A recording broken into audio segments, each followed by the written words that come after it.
శ్రీ విఘ్నేశ్వరాయ నమః. ఓం శ్రీ గణేశాయ నమః. ఓం శ్రీ గురువే నమః. ఈరోజు యూట్యూబ్ ప్రేక్షకులకి అనేక విద్యలు, అనేక రకాలైన వీడియోలు మీ ముందుకు తీసుకొస్తున్నాను. అతి తక్కువ కాలంలో 51,000 పైగా వ్యూస్ నా వీడియోలు చూశారు. కాబట్టి కల్మషం లేకుండా ఏ వ్యక్తి అయినా ఒక విద్యను ఇతరులకు నేర్పిస్తే, మనస్ఫూర్తిగా నేర్పిస్తే ఎంతమంది ఆదరిస్తారనేటువంటిది నిదర్శనంగా నేను భావిస్తూ మీ ముందుకి మీకు ఉపయోగపడే విధంగా బిట్ బ్యాంక్ని నేను నేర్చుకున్నటువంటిది మీ ముందుకు తీసుకొస్తున్నాను. నచ్చితే లైక్ చేసి, షేర్ చేసి, సబ్స్క్రైబ్ చేసి 10 మందికి షేర్ చేస్తారని, మరిన్ని వీడియోలు మీ ముందుకు తీసుకురావడానికి మీకు ఉపయోగపడే విధంగా అనేక కాంపిటీషన్ ఎగ్జామ్స్కి సంబంధించిన మీ ముందుకు తీసుకొస్తానని, కంప్యూటర్ నాలెడ్జ్ కావచ్చు, పోటీ పరీక్షలు కావచ్చు, లేకపోతే పాలమిస్ట్రీ అంటే మనిషి యొక్క భవిష్యత్తును తెలుసుకునే శాస్త్రాలు కూడా మీ ముందుకు తీసుకొస్తున్నాను. అనేక రెమెడీలు కూడా మీ ముందుకు చెప్తున్నాను. అంటే లైక్ చేసి, షేర్ చేసి, సబ్స్క్రైబ్ చేసి చేస్తారని, అదేవిధంగా బ్యాంక్ ఎగ్జామ్లో మరో బిట్ బ్యాంక్ కూడా మీ ముందుకు తీసుకొస్తున్నాను. సులభంగానే ఉంటుంది నేర్చుకుంటే, కానీ దాన్ని జాగ్రత్తగా అధ్యయనం చేయాలి, జాగ్రత్తగా గుర్తుపెట్టుకోవాలి. ఈరోజు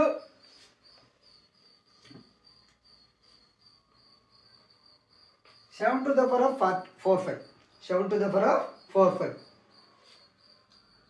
అనేటువంటి యూనిట్ డిజిట్. ఇది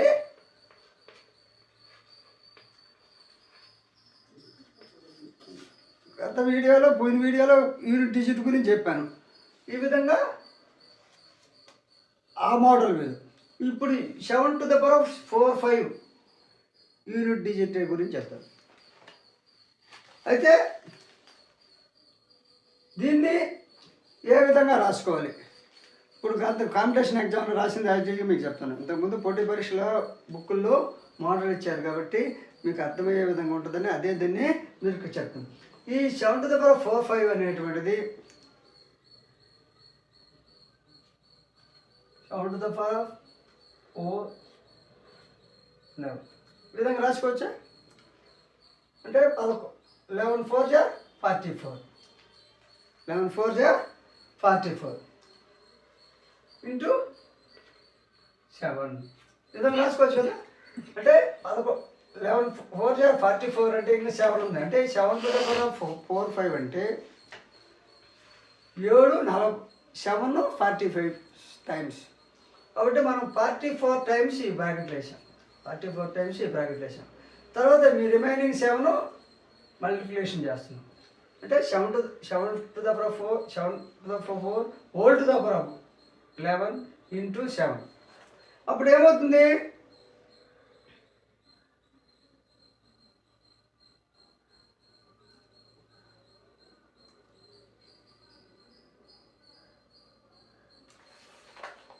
అప్పుడు ఇందులో యూనిట్ డిజిట్ ఎంత? యూనిట్ డిజిట్ అనేది 1 into 7. యూనిట్ డిజిట్ అంటే 1 into 7. 7 to the power of 45 is unit digit ఎంత అంటే 1 into 5 1 into 7 is equal to 7. కాబట్టి ఇందులో యూనిట్ డిజిట్ ఎంత అంటే ఎక్కడంత 7. కాబట్టి ఇప్పుడు ఇదంతా ఒకటిలో ఈ 11s అంటే ఒకటిలో 10 నుంచి వస్తుంది. యూనిట్లో ఉండేది ఎంత మనకి 7 కదా. 7ని డివైడ్ చేసాం అంటే 45ని 7 to the power of 4 1 to the power of 11 వేసిన తర్వాత ఇక్కడ ఉండేటువంటిది అంతా 10 నుంచి 10s 100s 1000s ఇలా వచ్చేసింది. ఇప్పుడు మన వన్స్ స్థానంలో సింగిల్ డిజిట్ స్థానంలో వన్స్ స్థానంలో ఏముంటుంది? ఈ లాస్ట్ రిమైనింగ్ 7 ఉంటుంది. ఈ 7ని 1 into 7 వన్స్ అంటే వన్స్ కాబట్టి డిజిట్ స్థానం కాబట్టి 1 into 7 ఈజ్ ఈక్వల్ టు 7. కాబట్టి ఇప్పుడు మనకి 7 to the power of 4 unit digit ఎంత అంటే 7 అంతే. Another name for a program is ఒక బిట్ చెప్తాను మీకు. దీంట్లోనే బ్యాంక్ టెస్ట్లోనే అనదర్ కంప్యూటర్లో another name for a program అంటే కంప్యూటర్లో ప్రోగ్రామ్ అని ఉంది. కంప్యూటర్లో ప్రోగ్రామ్ అంటాం. ఈ కంప్యూటర్లో ప్రోగ్రామ్ అనే దానికి అనదర్ వేరే పేరు ఉంది. ఈ ప్రోగ్రామ్ని మరో పేరుతో కూడా పిలుస్తారు. ప్రోగ్రామ్ అనదర్ నేమ్ ఏంటంటే చెప్పండి, ఒక్కసారి ఆలోచించండి. ప్రోగ్రామ్కి అనదర్ నేము సాఫ్ట్వేర్. ప్రోగ్రామ్కి అనదర్ నేమ్ సాఫ్ట్వేర్. వాడు ఇచ్చితాడు క్వశ్చన్ ఇచ్చిస్తాడు, ప్రోగ్రామ్ అనదర్ నేమ్ ఈజ్ అంటాడు, లేకపోతే అనదర్ నేమ్ ఆఫ్ ప్రోగ్రామ్ అంటాడు. వాడు క్వశ్చన్ ఏ విధంగా అయింది, లేదు సాఫ్ట్వేర్ ఈజ్ డాష్ ప్రోగ్రామ్ యొక్క అనదర్ నేమ్. సాఫ్ట్వేర్ అనేది ప్రోగ్రామ్ యొక్క అనదర్ నేమ్ అని అనొచ్చు, లేకపోతే ప్రోగ్రామ్ యొక్క అనదర్ నేమ్ అనేసి సాఫ్ట్వేర్ అనొచ్చు. Another name of program is equal to software అనొచ్చు. అంటే ప్రోగ్రామ్కి సాఫ్ట్వేర్ అనేది అనదర్ నేమ్, లేదా సాఫ్ట్వేర్కి ప్రోగ్రామ్ అనేది అనదర్ నేమ్, మారిపోయారు అంతే. అదేవిధంగా basis part of UA UR next URL.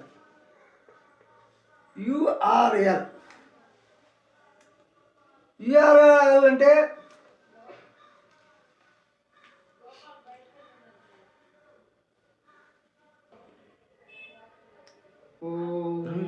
ఇప్పుడు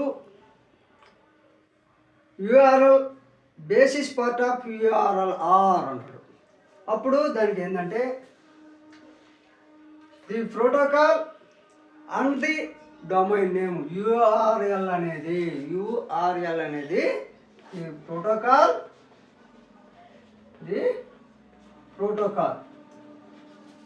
యూఆర్ఎల్ అంటే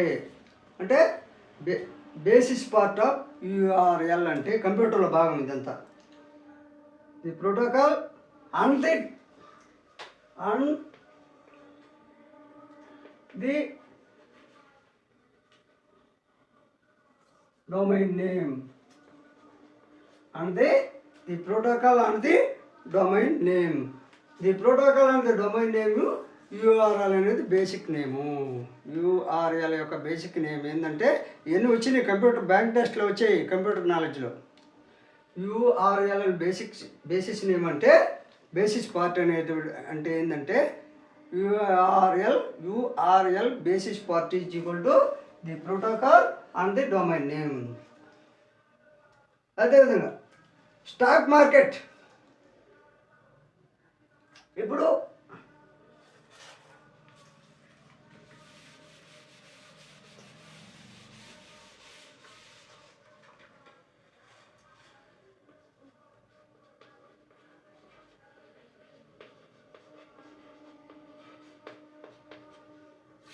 ఈ స్టాక్ మార్కెట్ గురించి చెప్పుకుందాం. స్టాక్ మార్కెట్ గురించి ఒక బిట్ వస్తుంది రావచ్చు. ఇప్పుడు ఏ దేశానికి ఆ దేశాల యొక్క స్టాక్ మార్కెట్ నేమ్స్ ఏంది అంటారు. ఇప్పుడు లండన్ ఒకటి లండన్ అనుకుందాం. లండన్ యొక్క స్టాక్ మార్కెట్ ఎఫ్టిఎస్సి అన్నాడు. లండన్ యొక్క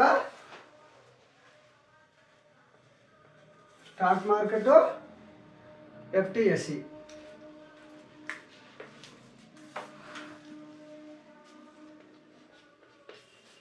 అదేవిధంగా హాంకాంగ్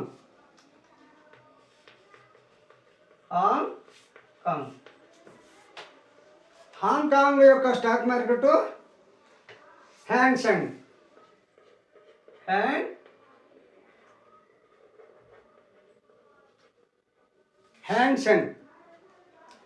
న్యూయార్క్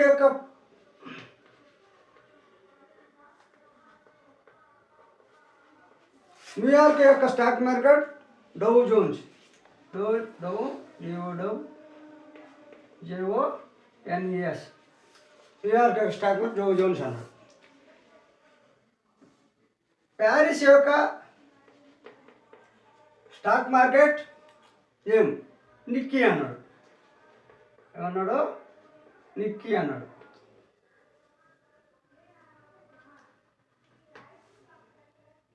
ముంబై యొక్క స్టాక్ మార్కెట్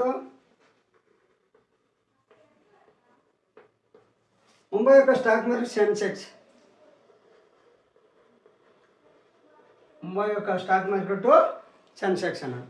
అయితే వాడు ఇచ్చిన క్వశ్చన్ ఏంటంటే which of the pairs is not correctly matched.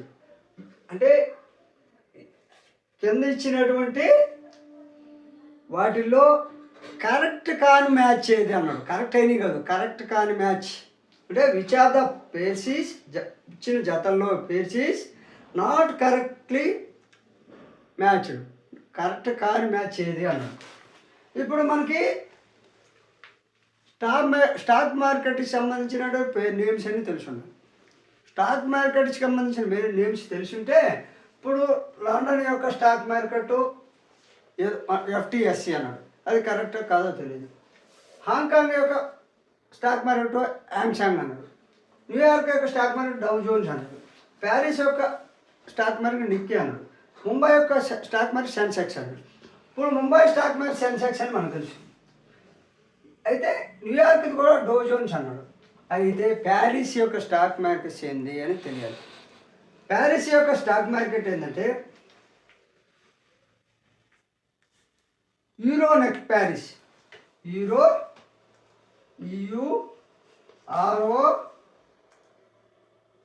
యూరోనెక్స్ట్ Paris అంటే మనకి ప్యారిస్ యొక్క యూరోనెక్స్ట్ ప్యారిస్ అనేటువంటి ప్యారిస్ యొక్క స్టాక్ మార్కెట్ పేరు. అదేవిధంగా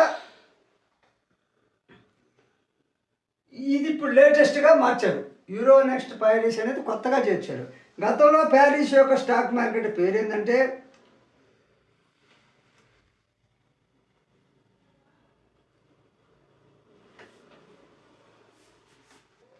ఓల్డ్ యొక్క Paris stock market Paris bores,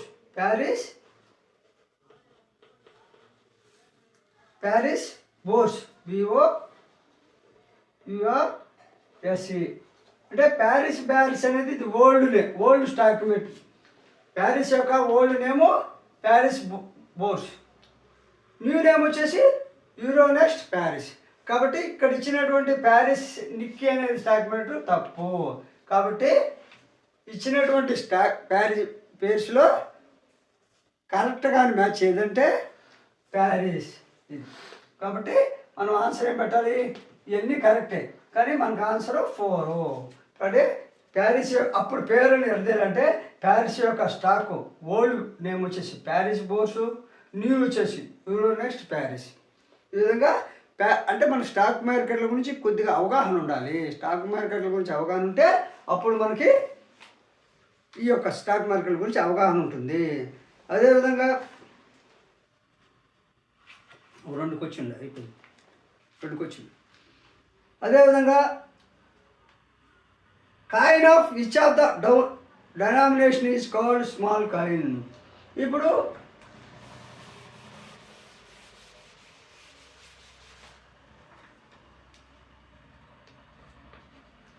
ఒకటి 2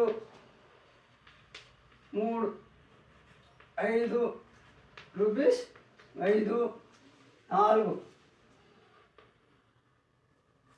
50 పైస్,